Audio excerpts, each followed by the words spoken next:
In the heart of an ancient, mist-shrouded valley of feudal Vietnam, legend spoke of a destiny bound by deep sorrow and invisible chains.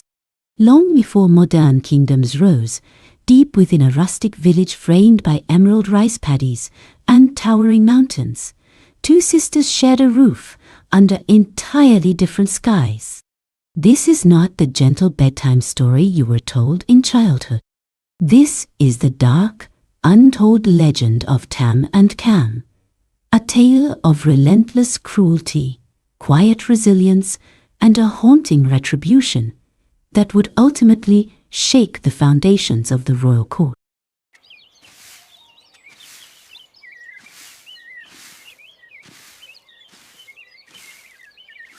Tam was the eldest daughter, born with a heart as pure as morning dew, yet struck by the cruel fate of early orphanhood. Left entirely at the mercy of her ruthless stepmother, her life quickly transformed into an endless cycle of heavy labor, silent tears, and unrewarded sacrifice. While the sun was still hidden beneath the horizon, Tam was already awake, tending to the sweeping floors, feeding the livestock, and bearing the heavy burdens of a house that refused to treat her as family. In stark contrast to Tam's endless suffering stood Cam, the stepmother's biological daughter. While Tam's hands grew calloused and rough from tireless work, Cam lived a life of absolute luxury and idleness. Never once did Cam lift a finger to help around the house.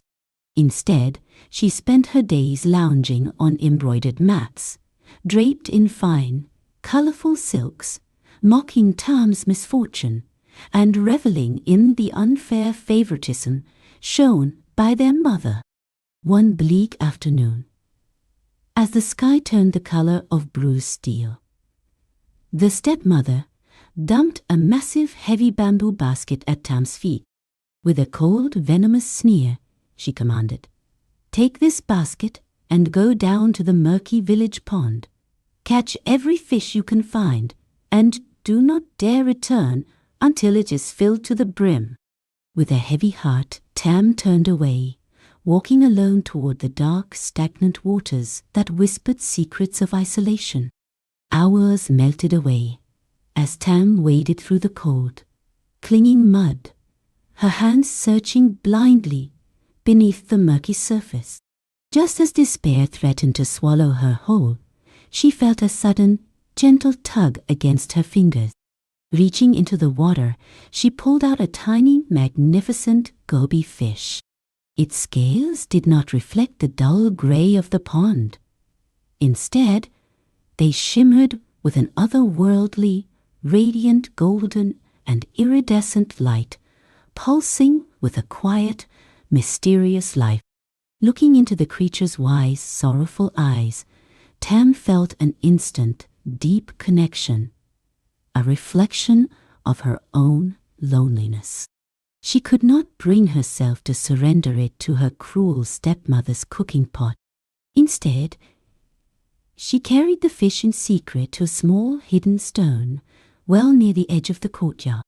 Every single day, she saved a small portion of her own meager bowl of rice, whispering soft melodies while feeding her only true friend in the world.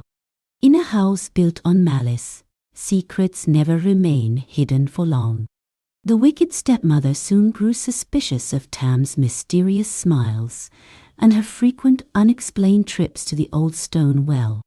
Driven by bitter envy, she watched from the shadows, determined to discover what brought a glimmer of joy to the orphan she despised so much. Soon, a dark and merciless plot began to form in her venomous mind. Using a cunning deception, the stepmother lured Tam far away from the house under the pretense of an urgent village errand. Sensing something amiss, Tam rushed back as fast as her legs could carry her, flying toward the stone well. But her worst nightmare had already unfolded. The water was stained a deep, ominous crimson with blood, and her beloved goby fish, her only companion, her only solace, was completely gone, slaughtered to satisfy the cruel appetites of her step-family. broken-hearted, shattered, and weeping tears of pure, unadulterated despair. Tam sat motionless by the blood-red water as night descended in total blackness. The world around her felt entirely dead. Suddenly, the oppressive shadows parted. A warm, radiant, and intensely ethereal figure materialized before her, a divine manifestation of the Buddha, glowing with a boundless, soothing compassion that cut through the darkest corners of her grief. "Do not weep endlessly, my child." A voice like echoing celestial chimes resonated softly through the silent night air. "Go collect the remaining bones of your faithful friend. Hide them with the utmost care beneath the 4 legs of your wooden bed. Remember, whatever your heart desires in its deepest depths, you shall find." With those final comforting words, the divine figure dissolved into a mist of golden light, leaving Tam alone with a newfound, mysterious hope burning inside her chest. Months passed, and the bitter winter gave way to a vibrant spring. The entire kingdom buzzed with excitement as the young king announced a grand spring festival, inviting all maidens across the land. It was whispered that the king, lonely in his vast palace, was searching for a queen whose heart was as pure as the spring waters. Every household prepared their finest silks, but in Tam's house, the air was thick with a different kind of preparation, one born of greed and ruthless ambition. As the morning of the festival arrived, Cam was adorned in the most lavish, brightly colored silks, preening like a peacock. Tam, hoping for just a moment of joy, asked to join them. But the stepmother's eyes narrowed with venomous delight. She dragged out a massive woven basket containing rice heavily mixed with unhusked beans, dumping it across the dirty courtyard. "You may go," she sneered, "but only after you have perfectly separated every single grain of rice from the beans. If you fail, do not bother looking at the sky again." Left alone in the dusty courtyard, Tam stared at the impossible mountain of grains. It would take weeks to sort them by hand. Overwhelmed by the sheer cruelty of her existence, she buried her face in her calloused hands and wept. But the heavens had not forgotten her. From the distant clouds, a magnificent flock of hundreds of sparrows descended like a swift, dark cloud. Guided by an unseen divine force, their tiny beaks moved with blinding speed, perfectly separating the rice and beans in a matter of moments. With the task complete, Tam rushed to her dark bedroom and dug beneath the 4 legs of her bed. Where she had buried the remains of her beloved fish, she found 4 glowing clay jars. Opening them, a blinding light filled the poor room. The bones had miraculously transformed. Before her lay a breathtaking, multi-layered silk dress, an ao tai than woven from the colors of the dawn, and a pair of radiant, intricately embroidered golden slippers that shimmered with a life of their own. Dressed like a celestial goddess, Tam ran through the lush forest toward the festival. But in her desperate haste to cross an ancient moss-covered stone bridge, tragedy struck. One of her golden slippers slipped from her foot, tumbling down into the rushing, crystal-clear stream below. Afraid of being caught by her stepmother, she dared not stop to retrieve it, disappearing into the festive crowds with only one shoe. Moments later, the royal procession approached the bridge. Suddenly, the king's grand war elephant halted, refusing to take another step, its trunk pointing toward the water. Intrigued, the royal guards waded into the stream and retrieved the glowing golden slipper. When it was presented to the king, he was mesmerized. He had never seen craftsmanship so exquisite, so impossibly small and delicate.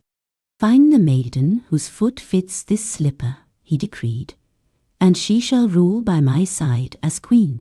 A grand pavilion was erected.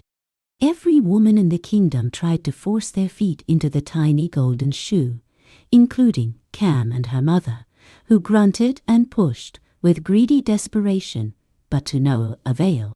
Then, quietly from the back of the crowd, Tam stepped forward. The stepmother mocked her, but the guards allowed it. As Tam slipped her foot into the golden shoe, it fit perfectly. She then pulled the matching slipper from her robes. The crowd gasped. The king had found his true queen. Tam was immediately escorted to the royal palace, trading her life of endless sorrow for a crown of gold. But her sudden ascension did not bring peace. It ignited a blazing inferno of hatred in the hearts of her stepfamily. Watching the royal palanquin disappear into the horizon, the stepmother's face twisted into a mask of pure demonic envy. In the shadows, a new, far more sinister plot was already taking root. Time passed, and the queen's life in the palace was one of peace. Yet Tam never forgot her roots. On the solemn anniversary of her late father's death, she returned to her childhood village, shedding her royal crowns to perform her duties as a filial daughter. She greeted her stepmother and sister with grace, completely unaware of the deadly trap waiting for her in the very home she once worked so hard to maintain. Finding affection, the stepmother asked Tam to climb the impossibly tall betel nut tree in the garden to pick the freshest fruits for the altar. Eager to please, Tam climbed high into the sky. But halfway up, she felt the tree violently shake. Looking down in absolute horror, she saw her stepmother furiously hacking at the tree trunk with a heavy axe. "What are you doing, mother?" Tam screamed. "I am scaring the ants," came the chilling reply. With one final brutal strike, the giant tree snapped. The young queen plummeted to the earth, her life violently extinguished, paving the blood-stained way for Cam to steal her throne.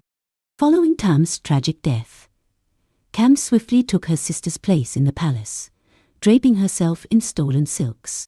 But the king's heart remained a locked tomb of sorrow. Yet, Tam's spirit refused to fade into the afterlife. From her shattered remains, she transformed into a beautiful golden oriole. The bird flew deep into the royal gardens, its song carrying both a haunting melody for her husband and a chilling, inescapable warning for the usurper. The king found strange solace in the bird, entirely oblivious to the dark truth. Consumed by paranoia and sickening jealousy, Cam sought her mother's poisonous counsel. One evening, under the cloak of a stormy night, while the king was away, Cam caught the innocent bird, slaughtered it without a second thought, and hurried to bury its feathers deep beneath the muddy soil of the royal gardens. But nature itself rebelled against their endless cruelty. From the buried feathers, a majestic peach tree grew overnight. Its branches provided a cool, comforting shade specifically for the king. Every time he rested beneath its sweeping canopy, the wind rustling through the leaves seemed to whisper his lost queen's name, driving Cather into the depths of madness.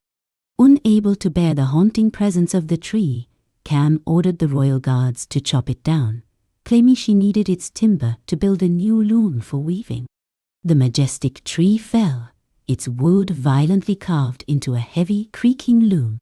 But the unyielding spirit of Tam was woven into the very timber itself, waiting in the shadows. When Cam sat in the dead of night to weave, the heavy wooden loom creaked and groaned. The mechanical sounds morphed into human words, echoing through the dark halls. "Take my husband, and I will tear out your eyes." Horrified to her core, Cam ordered the loom to be burned to ashes and thrown far beyond the palace walls, desperately hoping to end the nightmare.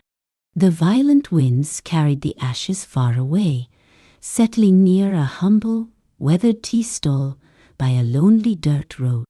From those ashes, a single extraordinary tree grew, bearing only one magical fruit, a fragrant, golden apple. An elderly peasant woman, drawn by its ethereal, intoxicating scent, picked it up gently, whispering, "Let me smell your fragrance. I shall not eat you." The old woman hid the fruit in a woven bamboo basket. To her absolute astonishment, every time she returned from the market, her humble home was spotlessly clean, and a warm meal waited on the wooden table. Hiding behind the bamboo walls one day, she witnessed a breathtaking sight. Tam stepping gracefully out of the fruit, alive and more resilient than ever. Hello there, my lovely learners. I've really missed you. And today we're back with another beautiful story to learn English together. This is Sophie's story. A simple story about small habits that can change your life. Sophie lives in Tears streamed down the king's face as Tam stepped out from the shadows of the cottage. The lovers were finally reunited. Tam returned to the palace in unmatched, terrifying glory. Seeing her sister alive, radiant, and commanding the throne once more, Cam was paralyzed by a sickening mixture of shock, crushing guilt, and unyielding vanity. Desperate to reclaim her stolen beauty and the king's favor, Cam blindly asked Tam for her secret. With a voice as cold as the grave, Tam offered a deadly solution. Driven by pure vanity, Cam climbed into a deep pit, expecting to emerge beautiful. Instead, boiling water was poured over her, ending her wicked life in a horrific, agonizing instant. The stepmother, witnessing the ultimate brutal price of her cruelty, collapsed and died of sheer terror. The dark legend of Tam and Cam ends here, leaving behind a chilling truth. The seeds of malice will always, inevitably, harvest a bitter and unforgiving end.